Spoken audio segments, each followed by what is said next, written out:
Magbubukas ng mga satellite office para sa mga gun permit hubs ang Philippine National Police sa Visayas at Mindanao.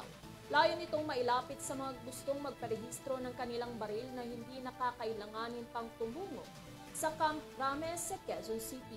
Si Ryan Nasino magbabalita.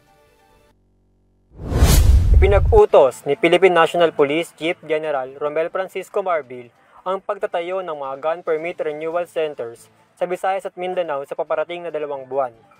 Ayon kay Marbil, mahirap para sa mga taga-Visayas at Mindanao ang pagkuha ng permit to carry o PTC dahil sa Camp Crame lamang ito ay binibigay. Sa ganitong sitwasyon, sa mga taga-Metro Manila lamang nagiging madali ang proseso. Giit ni Marbil, inutos niya sa Firearms and Explosive Office na maitayo ang mga hub sa loob ng 2 buwan. Dagdag pa dito, nabanggit din ni Marbil na nais niyang maging computerized ang proseso ng renewal ng license to own and possess firearm at firearm registration para sa mga may-ari ng baril.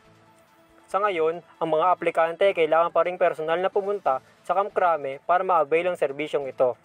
Gayunpaman, sinabi din ni Marbil na ang mga aksyon ng PNP ay naglalayong patasin ang kamalayan ng publiko sa kahalagahan at wastong pagmamay-ari ng baril.